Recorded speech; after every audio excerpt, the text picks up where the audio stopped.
We have a reason after 9th to do it and move forward. Mr. Waihiga, the church does play a crucial role in national development and in securing our nation in many ways and in bringing guidance to the people. But many would argue that in many ways the church has failed us. What are your thoughts on that? I wouldn't agree with them. I wouldn't agree with them. To the contrary, my thinking is that the church has not been fully involved in governance, separate but yet a very important partner. Talking about the liberations we've had in this nation from 1963, the fight for independence, talking about the first liberation, the second, the constitution review, the church was very key. Religious organizations are important. Faith is an integral part of mankind, and every person, it doesn't matter who it is, believes in something, follows something, and refers to something when the time comes, when push comes, when pull comes to push. But you would have to be specific, because I know the church has been speaking out. We've had Bishop Sokulu, we had Muge, we have Joya still with us, gallant men of this nation. And I can say we are here because of that. Probably what you are referring to is you expect more. This time you have one of them, but also a professional in his own right. The voices you have mentioned are voices of yesteryears. I'm yet to hear you mention the current voices speaking, because your voice has been silent on this. We haven't heard you condemn what's going on in the country. We haven't seen you come out loud. And specific example, when politicians infiltrate the church and stand at the podium and speak about politics, we have never heard you condemn this. Well, there are many ways to engage, and I've engaged in my area. Standing for me here is a journey of about 22 years. This is a starting that started from the year 2000. And this is not even my first time to express an interest in leading this nation. This is my 6th stab at an election. And in all that, it's been an expression of the fact that I have been unhappy. I have been unhappy. As a party leader, we have had occasion. We may not probably have been as loud, or if you wish, you may not have covered us. And I'm not referring to you particularly, Ken. But we have spoken out on matters. It's not the first time that I'm speaking against corruption. And there is a greater way of expressing opposition. By your example, by who you were.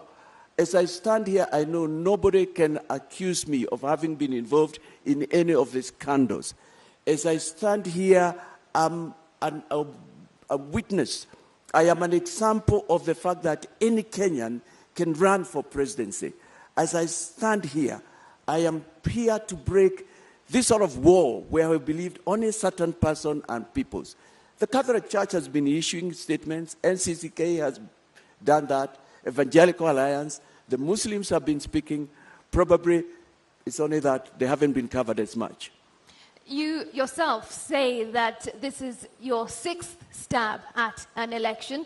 You have been unsuccessful in the past, for example, when you ran for governor of Lamu in 2013. So what's different now? What makes you think you will win this race? There is nothing in life like not giving up. And the trouble we can be in Kenya is if we give up as we go forward to the 9th. One of the persons I followed much is Abraham Lincoln. And if I remember my history right, it was during his 13th attempt, though before that he had won some legislative position, that he became the President of the United States. And when he did that, we know that he's the one who brought about the slavery emancipation, something to date that speaks to this world about the fact that all men and women are created equal. And that's why we can speak tonight as we are here. I am an example of a person who does not give up. I have not lost in every election, I can tell you. Like the last one of 2017, I would tell you that's an election where I believe I was rigged out. It's only that I couldn't get the facts, and I had done my bit. That was the election, if you remember, where one of my competitors said that people were voted through the computer. I was going to be the senator of Lamu County. But here I am. You must live to fight another day. I am here because there is no room for giving up. The trouble in Kenya, we are where we are because we've given up. Right now, as I speak to you, I thank you for this opportunity, Media Council. There are Kenyans who have said, tutapiga kura tu yeyote, fatalistic attitude. But thank you for the opportunity to tell Kenyans that, no, there is still another one. We don't have to recycle. There's change this time. Maybe because you've not gotten the opportunity, that's why you can stand tall and say you have not been involved in any corruption, perhaps if you had an opportunity. But away from that, as an advocate, would you advocate for the division, complete division between the state and religion? First, on your first question, it's not that I have not had an opportunity, I have not been appointed at the top. No, I have had occasions where I have led, but also in my private life. You see, it fights from the lowest unit as a lawyer. I can stand here and say, I have not been accused. I have not stolen clients' money. It's not just here. I've had these positions of responsibility. I've sat on the Council of the Law Society. I've sat in several corporate and non-government and religious boards. But so it's a lifestyle. It's a lifestyle that I'm in. But coming to your question, would I advocate? I think it's important that state and region be separated. And by that, I think we need to define what that means. Because basically, it's saying that every person in a state should be allowed to exercise their faith without the government imposing on them who it is, what faith they should follow. And that's where the whole principle about state and religion comes from. But also, religious organizations have a very important part to play in the nation. They teach about better ways of living, morals. They bring governments to book. They call out when things are not going right. I do not know of any religion that condones corruption, stealing from the poor, taking money from the sick. You know, I do not know of any religion that talks about fighting, hating your neighbor. I know every religion advocates for the golden rule. Love your neighbor, peace. And they are an important component. And in a Ghana government, in a Waihiga government, religious leaders will play a very pivotal role. To the extent I believe, in my government, they'll even sit in cabinet. In my government, when they perform civic duties, which they do, they should even be remunerated because they are helping the government. They are rendering a service. Mr. Maura, the question is, would you want this taken out of the Constitution completely? 32 guarantees this. You're talking to us what exists in the Constitution. Right. What is your view? Would you want it taken off completely, or you still want it to be under the control of the state? Come again. You need to repeat that question. Let me get you right, Ken. The question is, what you're telling us tonight is what is entrenched in the Constitution. Right. My question is, as an advocate, would you want 32.1 to be expunged completely so that it's not guaranteed in the Constitution? No, not at all, not at all. The freedom of worship and the separateness of the state and government, those are key. Standing here as a man of color, I'm probably speaking to a person who thinks, now my faith has no place in future. But standing here in who I am inside is a representation of the fact that I'll take care of everybody. Because my faith says, treat all people equal. Become a person of peace. Share equally. Defend the voiceless. Speak up for those who cannot speak for themselves. And exercise not just equality, but equity for all. That is true religion. And for my faith, the Christian faith, that's what it stands for.